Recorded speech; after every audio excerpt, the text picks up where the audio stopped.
Hi friends, আপনাদের প্রিয় share বাজার রহস্য চ্যানেলে আপনাদের স্বাগত। আশা করি আপনারা ভালো আছেন এবং সুস্থ আছেন। ফ্রেন্ডস, গত ফ্রাইডেতে অর্থাৎ গতকাল মার্কেট পজিটিভ নোটে ক্লোজ হয়েছে এবং যে র্যালি দুদিন ধরে চলছে এই র্যালিটা খুব সম্ভবত আর একটু কন্টিনিউ হবে। ফ্রেন্ডস, কিছু তথ্য আপনাদের কিন্তু জানা উচিত।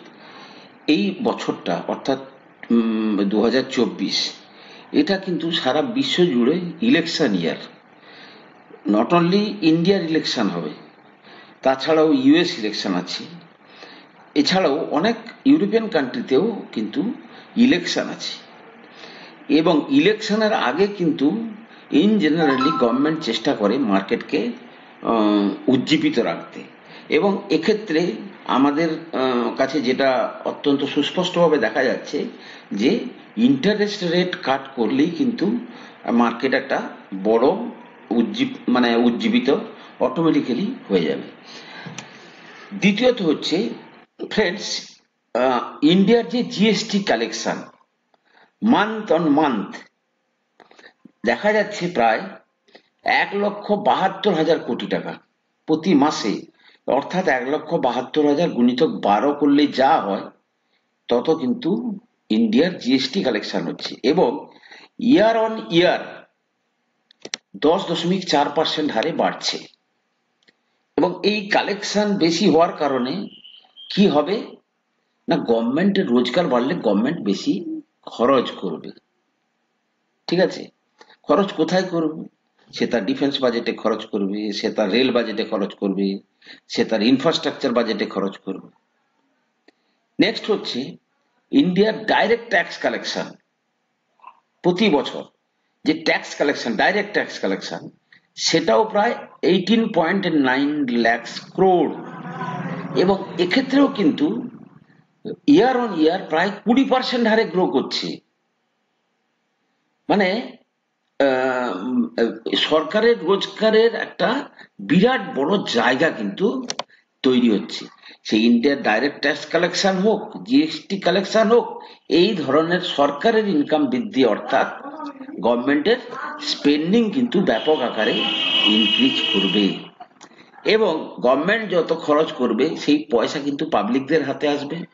পাবলিকদের কাছে যত বেশি টাকা আসবে তাদের তখন কিন্তু তারা কিছুটা স্পেন্ডিং করবে, কিন্তু তাদের সেভিংস করার প্রবণতা বাড়বে। এবং সেভিংসের প্রবণতা যে বাড়ছে সেটা দেখা গেছে কিভাবে না, মিউচুয়াল ফান্ডে যে মানি ফ্লোটা প্রচন্ড হারে বেড়ে গেছে, প্রায় এখন 19,000 কোটি টাকার কাছাকাছি প্রতি মাসে মিউচুয়াল ফান্ডগুলোর কাছে কিন্তু মানি ফ্লো হচ্ছে। সুতরাং ফ্রেন্ডস, এই কয়েকটা পয়েন্ট কিন্তু আপনারা যারা মার্কেটে থাকবেন তারা কিন্তু এই জিনিসটাকে কিন্তু আপনারা মাথায় কিন্তু রেখে কিন্তু এগোবেন, কারণ যেখানে সেখানে কিনে যেখানে সেখানে বিক্রি করবেন না। যখন কোনো শেয়ার কিনছেন ধৈর্য ধরে অপেক্ষা করুন, এবং ভালো প্রফিট পেলে তবেই আপনারা কিন্তু মার্কেট থেকে প্রফিট বুক করার চেষ্টা করবেন।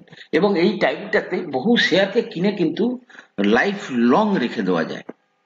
ফ্রেন্ডস, আমাদের ইন্ডিয়ার যে প্রেজেন্ট গভর্নমেন্ট, যেটা অলমোস্ট শিওর হয়ে গেছে যে প্রেজেন্ট গভর্নমেন্ট আবার রিইলেক্টেড হবে। এই গভর্নমেন্ট যদি রিইলেক্টেড হয়ে আবার আসে, তাতে কিন্তু তারা সবচেয়ে বেশি যে সেক্টরগুলোতে তারা স্পেন্ডিং করছে সেই সেক্টরগুলোতেই স্পেন্ডিং করবে। কিন্তু আমরা জাস্ট একটু রিউইন্ড করে নেবো আমাদের মেমোরিটাকে। ফার্স্ট তারা যে স্পেন্ডিংটা করবে সেটা হচ্ছে ডিফেন্স বাজেটে, অর্থাৎ ডিফেন্স বাজেটের উপরে তারা যে স্পেন্ডিংটা করবে সেটা কিন্তু হিউজ।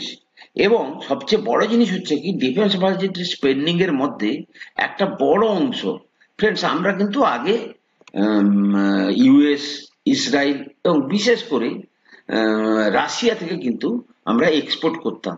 কিন্তু গভর্নমেন্টের বর্তমান টার্গেট হয়ে গেছে সামনের কয়েক বছরের মধ্যে, তারা ফার্স্ট টার্গেট নিয়েছে যে তারা 50,000 ক্রোড় বাইরের দেশে কিন্তু তারা ইম্পোর্ট করবে। কথাটা বুঝতে পেরেছেন? অর্থাৎ বাইরের দেশে তারা বিক্রি করবে। সরি, ইম্পোর্ট বলতে তো আমরা ইম্পোর্ট এক্সপোর্ট, কখনো কখনো এই সমস্ত কনফিউশন গুলো বেড়ে যায়। যাই হোক, আমরা তাহলে বাইরের দেশে পাঠাবো, ক্লিয়ার? আর আমরা এতদিন পর্যন্ত যেটার পেছনে খরচ করতাম সেই স্পেন্ডিংটা আমাদের দেশের কোম্পানিগুলোর দিকে দেব। এক্ষেত্রে ধরুন মেন যে কোম্পানি যার কিন্তু সবচেয়ে বেশি লাভবান হবে ডিফেন্স সেক্টরের, তার মধ্যে প্রথম কোম্পানিটা হচ্ছে হ্যাল, অর্থাৎ হিন্দুস্তান এরোনটিক্স লিমিটেড। যদিও শেয়ারটা লাইফ টাইম হাইতে চলছে, মানে প্রায় কিছুটা ছোট্টখাট্টো কারেকশনের পরে হয়তো দেখা যাবে, ফ্রেন্ডস দেখুন হাইতেই চলছে, 3437-এর হাই করেছে, করে এখন ধরুন 3100-র কাছাকাছি রেটে পাওয়া যাচ্ছে, অর্থাৎ 10% নিচে পাওয়া যাচ্ছে। যদি কোনোভাবে ডিপ দেয়, ধরুন আপনি 2700-2800-র কাছাকাছি যদি পান, এই শেয়ারকে কিন্তু আপনারা টাইম টু টাইম কিন্তু করে রাখবেন। আপনারা এটাকে কিন্তু সিস্টেমেটিক ইনভেস্টমেন্ট প্ল্যানের মাধ্যমে আপনারা কিন্তু এই শেয়ারটাকে কিন্তু নজরে রাখবেন। এই শেয়ার কিন্তু আপনাকে সারা জীবন ধরে রিটার্ন দেবে। দ্বিতীয় যে সমস্ত শেয়ার হচ্ছে, হ্যাল হচ্ছে মানে মানে হেলিকপ্টার ফাইটার পাইলট এই লাইনে। আবার শিপের দিকে যদি যান আপনি, কোচিন শিপইয়ার্ড, এটাও অত্যন্ত, এরা কি করছে ধরুন বিভিন্ন বড় বড় জাহাজ তৈরি করা থেকে শুরু করে আরো বিভিন্ন, আপনারা এই সমস্ত কোম্পানির ভেতরে গেলে আরো আপনি ডিটেলসে পাবেন, বা আমরাও পরে আবার ডিটেলসে চর্চা করব। কিন্তু আমি যেটা বলতে চাইছি, ডিফেন্স সেক্টরে দেখুন কোচিন শিপইয়ার্ড কিন্তু সে কিন্তু একদম পুরো হাইতে যাচ্ছে, এবং এই হাই উইল কন্টিনিউ। এবং কিছু কিছু শেয়ারে যখন হাই চলতে থাকে তখন কতদিন চলবে নোবডি নোজ, কেউ বলতে পারে না। আজকে আপনি যদি বরুণ বেভারেজের চার্টটা দেখেন, সে কিন্তু মানে বছরের পর বছর শেয়ার ডবল হয়ে চলে যাচ্ছে। সুতরাং শেয়ার মার্কেটে সবই সম্ভব। এই শেয়ারটাকেও আপনারা নজরে রাখবেন। যদি খুব ডিপে আসে তখন কিন্তু আপনারা একটা দুটো করে কিনতে পারেন, যে যেরকম মানে পারবেন। তৃতীয় হচ্ছে বিডিএল, ভারত ডাইনামিক্স লিমিটেড। এই কোম্পানিগুলো কিন্তু ডিফেন্স সেক্টরের অত্যন্ত, এরা হচ্ছে বিডিএল, ভারত ডাইনামিক্স লিমিটেড, তাই তো? Bharat dynamics limited. তাহলে দেখুন সবগুলো কোম্পানি কিন্তু ওই একই ভাবে, দেখুন ওই 20% নিচে পাওয়া গেলেই কিন্তু মার্কেটে বাইং চলে আসছে। সুতরাং এই শেয়ারটাকেও নজরে রাখবেন। কিন্তু এগুলো হচ্ছে সব গভর্নমেন্টের শেয়ার। আমি যেটা বলতে চাইছি ফ্রেন্ডস, গভর্নমেন্ট কিন্তু এবারে বলে দিয়েছে তারা কিন্তু প্রাইভেট প্লেয়ারদেরকে কিন্তু দেবে, অনেক বেশি তারা অর্ডার দেবে। তার মধ্যে যদি দেখা যায় যেগুলো আমরা চর্চা করেছি, যেমন ধরুন পারস ডিফেন্স কিন্তু খুব কারেকশনে পাওয়া যাচ্ছে। এরা একটু, এদের যদি মানে ফান্ডামেন্টালটা স্ট্রং হয়ে যায়, এই সমস্ত শেয়ার কিন্তু, দেখুন ফ্রেন্ডস পারস ডিফেন্স কত হাইতে গেছিল, প্রায় 1262, এখন প্রায় 649-এর কাছে, অর্ধেক রেটে পাওয়া যাচ্ছে।